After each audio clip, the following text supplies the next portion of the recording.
Hello friends, तो आज हम जानेंगे पेनिसिलिन एंटीबायोटिक्स के बारे में। पेनिसिलिन एंटीबायोटिक्स क्या होती हैं और उनका यूज़ कब किया जाता है और उसके साइड इफ़ेक्ट्स क्या क्या हैं। पेनिसिलिन एंटीबायोटिक जो है ये सबसे पहले तो ये एक बीटा लैक्टम एंटीबायोटिक है, यानी कि कंटेन करती है अपने स्ट्रक्चर में बीटा लैक्टम रिंग को। अब देखते हैं पेनिसिलिन एंटीबायोटिक होती क्या है। Penicillin are the first discovered antibiotics derived from fungus penicillium notatum discovered by Alexander Fleming in 1928। Penicillin जो है वो दुनिया की सबसे पहली एंटीबायोटिक है जो कि कहाँ से ली गई है, फंगस से ली गई है, जिसका नाम है पेनिसिलियम नोटेटम। ठीक है, जिसकी खोज अलेक्जेंडर फ्लेमिंग ने 1928 में की थी। ठीक है, पेनिसिलिन एंटीबायोटिक जो है ये बैक्टीरियल इन्फेक्शन के अगेंस्ट काम करते हैं, यानी कि बैक्टीरिया को किल करते हैं और उनकी ग्रोथ को इनहिबिट करते हैं। अब बात आती है इसके क्लासिफिकेशन की। ठीक है, नंबर 1 पे आता है नेचुरल पेनिसिलिन। ठीक है, जिसके एग्जांपल हैं पेनिसिलिन जी, पेनिसिलिन बी। ठीक है, जो कि आगे उनके नाम भी लिखे हुए हैं, जैसे कि पेनिसिलिन जी को हम कह सकते हैं बेंजाइल पेनिसिलिन, पेनिसिलिन बी को कह सकते हैं फिनोक्सीमिथाइल पेनिसिलिन। ठीक है, अब बात आती है second number penicillinase resistant penicillins. ठीक है, इसके अंदर कौन कौन सी ड्रग्स आती हैं? Methicillin, nafcillin, oxacillin and cloxacillin. अब बात आती है थर्ड नंबर की, जो कि है अमीनो पेनिसिलिन्स। ठीक है, जो कि ब्रॉड स्पेक्ट्रम है। ठीक है, जो कि ज़्यादातर यूज़ की जाती हैं, जैसे कि एम्पिसिलिन और एमोक्सिसिलिन।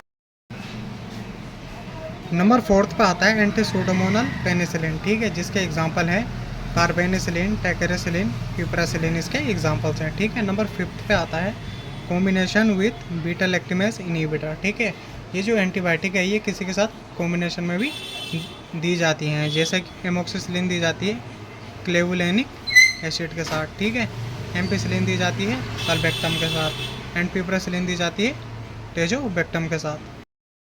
अब बात आती है इसके मैकेनिज्म ऑफ एक्शन की, यानी कि कैसे काम करती हैं। ठीक है, penicillin bind to penicillin binding proteins, यानी कि पेनिसिलिन बाइंड करेगी किससे? पेनिसिलिन बाइंडिंग प्रोटीन के साथ। ठीक है, जिससे क्या होगा? Inhibit transpeptidase enzyme. ठीक है, इनहिबिट हो जाएगा ट्रांसपेप्टिडेज एंजाइम। ट्रांसपेप्टिडेज एंजाइम जो है ये एक सीमेंट का काम करता है। ठीक है, सीमेंट यानी कि जब कभी भी हम जैसे दीवार बनाते हैं तो ईंट के बीच में क्या करते हैं? सीमेंट रखते हैं। ठीक है, सीमेंट लगाते हैं तो क्या होता है? ईंट दीवार की मजबूताई जो होती है वो मजबूत होती है। ठीक है, फिर क्या होता है? देखो, prevent cross linking of peptidoglycan. ये ट्रांसपेप्टिडेज एंजाइम जो है ये क्या करती है? लिंक बनाती है किसके साथ? पेप्टिडोग्लाइकन। ट्रांसपेप्टिडेज एंजाइम जैसे सीमेंट लगा लो, आप एक सीमेंट का काम करती है और पेप्टिडोग्लाइकन एक ईंट का काम करती है। तो ये एंजाइम क्या करता है? इसे जोड़ता है, पेप्टिडोग्लाइकन एक दूसरे से दूसरे को जोड़ता है। ठीक है, जब इनहिबिट हो जाएगा ट्रांसपेप्टिडेज एंजाइम तो पेप्टिडोग्लाइकन जो होगा एक दूसरे से लिंक नहीं बनेगा। लिंक नहीं बनेगा तो क्या हो जाएगा? सेल वीक हो जाएगा, जो बैक्टीरियल सेल होता है। ठीक है, जिसके कारण क्या होगा? बैक्टीरिया डाई हो जाएगा। ठीक है, ऐसे ही मैंने शॉर्टकट में भी इसे यहाँ पे समझाया है। पेनिसिलिन बाइंड करेगा पीबीएस के साथ, ठीक है, पीबीपीएस के साथ। ट्रांसपेप्टिडेज क्या हो जाएगा? इनहिबिट हो जाएगा। फिर क्या होगा? नो क्रॉस लिंकिंग होगी। ठीक है, जिससे क्या होगा? सेल वॉल वीक हो जाएगी और सेल लाइसिस हो जाएगा। ठीक है, अब बात आती है स्पेक्ट्रम ऑफ एक्टिविटी। ठीक है, ये good activity against gram positive coccyx, यानी ये क्या करते हैं? ग्राम पॉजिटिव कोक्सी के अगेंस्ट क्या होती है? गुड एक्टिविटी करते हैं, यानी कि अच्छा काम करते हैं। ठीक है, इसमें की एग्जांपल हो गए स्ट्रेप्टोकोक्सी और न्यूमोकोक्सी। ठीक है, some activity against gram negative cocci, जैसे कि मेनिंगो कोक्सी के अगेंस्ट भी ये अच्छा काम करते हैं। ठीक है, थर्ड आता है अमीनो पेनिसिलिन्स।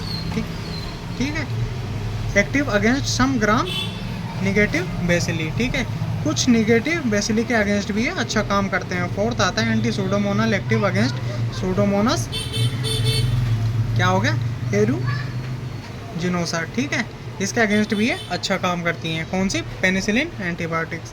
ठीक है, अब बात आती है इनके क्लिनिकल यूजेस क्या हैं, क्या क्या हैं, किन किन कंडीशन में इसका यूज़ किया जाता है और क्या क्या क्या क्या हमें इसके देखने को फ़ायदा मिल सकते हैं। ठीक है, सबसे पहले तो इसका यूज़ किया जाता है रेस्पिरेटरी ट्रैक्ट इन्फेक्शन में। ठीक है, जब कभी रेस्पिरेटरी ट्रैक्ट इन्फेक्शन होता है तब इसका यूज़ किया जाता है। ईएनटी में, ठीक है, ईयर, नोज़ और थ्रोट इन्फेक्शन में इसका यूज़ किया जाता है।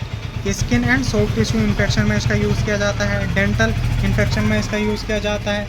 ठीक है, दांतों में भी अगर कभी कोई इन्फेक्शन हो गया तब भी इसका यूज़ किया जाता है। ठीक है, सिफिलिस में इसका यूज़ किया जाता है। मेनिंगोकोकल इन्फेक्शन में इसका यूज़ किया जाता है। और सेप्सिस यानी कि ब्लड स्ट्रीम में जब इन्फेक्शन हो जाता है तब इसका यूज़ किया जाता है। ठीक है, अब जान लेते हैं इसके एडवर्स इफेक्ट क्या हैं, यानी इसके साइड इफ़ेक्ट्स क्या क्या हैं।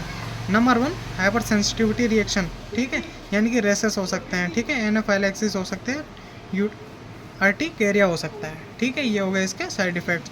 सेकंड हो गया जीआई डिस्टर्बेंस। ठीक है, गैस्ट्रो इंटेस्टाइनल क्या हो सकता है, डिस्टर्बेंस हो सकता है। नोज़िया हो सकता है, वोमिटिंग हो सकती है, डायरिया भी इसके साइड इफ़ेक्ट देखने को मिल सकते हैं। ठीक है, पेनिसिलिन फीवर हो गया। ठीक है, हीमेटोलॉजिकल इफेक्ट हो गया। ठीक है, वो जैसे एनीमिया टाइप हो गया, हीमोलाइटिक एनीमिया। ठीक है, और हो गया न्यूरोटॉक्सिसिटी। ठीक है, अगर हाई डोज ले ली हमने तो क्या हो सकता है, न्यूरोटॉक्सिसिटी हो सकती है। Last one is super infection हो सकता है। ठीक है, तो ये हो गया हमारा पेनिसिलिन एंटीबायोटिक के नोट्स भी हो गया और ये टॉपिक हो गया हमारा ख़त्म। ऐसे ही अधिक जानकारी के लिए आप हमें सब्सक्राइब करें और वीडियो को लाइक करें। धन्यवाद।